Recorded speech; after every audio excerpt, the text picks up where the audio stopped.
కుస్తీ కళ్యాణి సోమవారం నుండి శనివారం వరకు సాయంత్రం 6:30 మన సంజమినిలో. బాధగా ఉంది. మేము నిన్ను అపార్థం చేసుకోవడం లేదు కావేరి. నువ్వు మొదటిసారి కావేరీలా మాట్లాడడం లేదు అంటున్నాను. అత్తయ్య, ఒకవేళ అంకిత ఇంకా దొరకకపోతే అర్జున్ బాబే కదా చైర్మన్.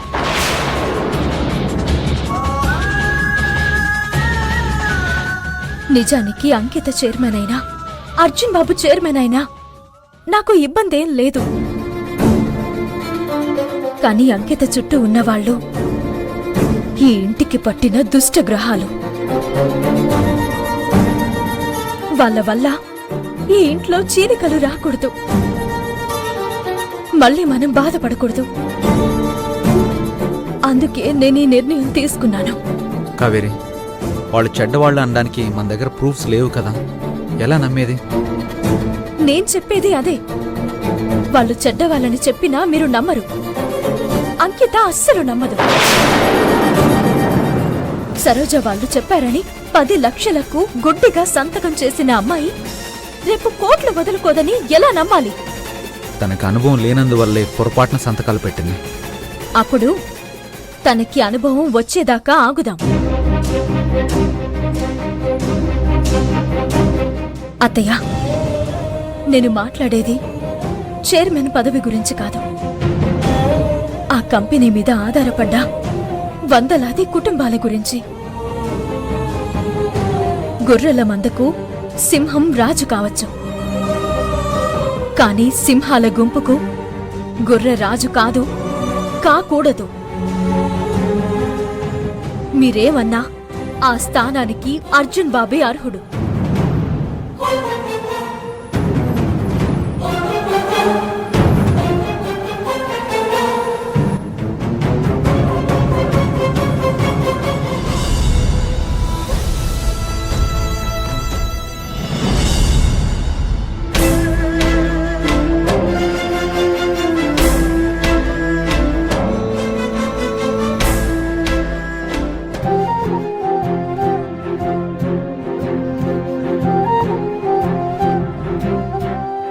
సరోజ వాళ్ళు చెప్పారని 10 లక్షలకు గుడ్డిగా సంతకం చేసిన అమ్మాయి రేపు కోట్లు వదులుకోదని ఎలా నమ్మాలి?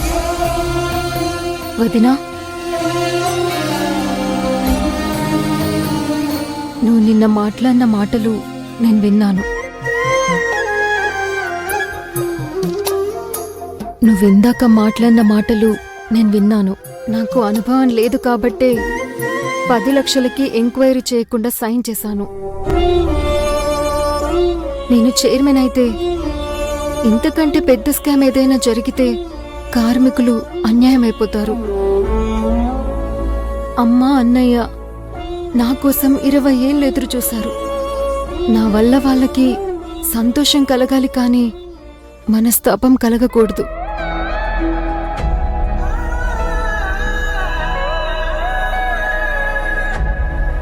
నేను భోజనం చేయకపోతే కన్విన్స్ చేసి అన్నం తినేలా చేశావు. నువ్వు నాకు అమ్మతో సమానమే.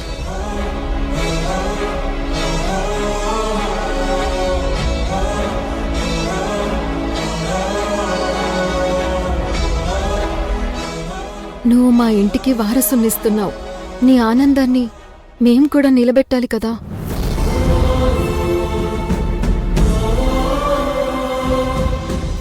అన్నయ్యే చైర్మన్ అవుతాడు, అందులో సందేహం లేదు.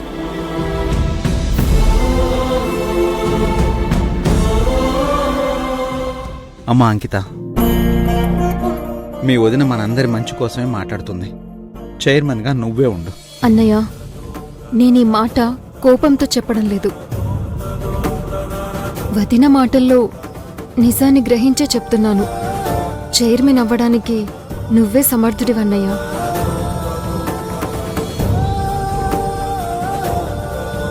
అమ్మా, వదిన కంటి నుంచి చిన్న కన్నీటి చుక్క రాలడానికి కూడా వీల్లేదు. తన ఇంటికి వారసునివ్వబోతుంది.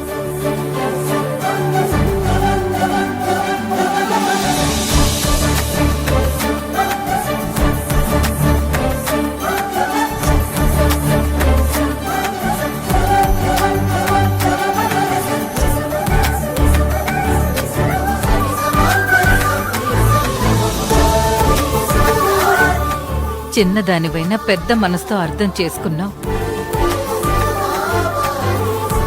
వదిన మాటల్లో నిజం ఉన్నా నువ్వెక్కడ బాధపడతావోనని భయపడ్డాను. చైర్మన్ పదవికి వారసత్వం ఒక్కటే సరిపోదమ్మా, అనుభవం కూడా కావాలి. కొంతకాలం అన్నయ్యతో పాటే ఉండి కంపెనీ వ్యవహారాలన్నీ చూసుకో. ఉం? అంకిత, నువ్వంటే మా అందరికీ ఇష్టం. ముఖ్యంగా నాకు అన్ని కూతురంటే యువరాణితో సమానమే. కానీ నీతో పాటు ఇంట్లో అందరూ బావుండాలనేది నా కోరిక. అర్థం చేసుకోమ్మా.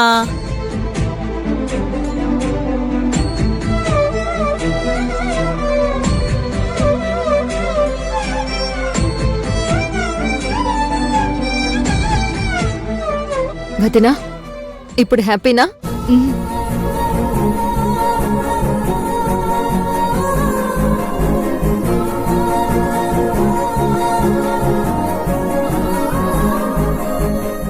ఎప్పుడు మీరిద్దరూ ఇలాగే సంతోషంగా ఉండాలి. ఉంటాం కాకమ్మా.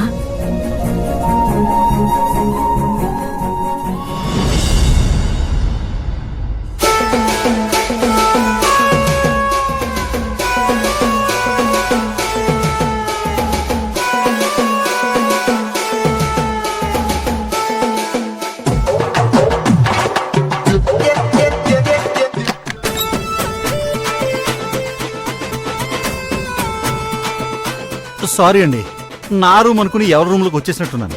సారీ. ఏమండి, ఏ రాత్రి తాగింది ఇంకా దిగలేదా? ఇది మన రూమే. అవునా? మీరింత సైలెంట్ గా ఉంటే ఇది మన రూమ్ కాదేమో అనుకున్నానే. అంతేలేండి, మా బాధలు మీకెలా అర్థం అవుతాయి? ఏంటి బాధలా? ఒకరిని బాధ పెట్టడం తప్ప మీకు బాధపడడం ఏం తెలుసే?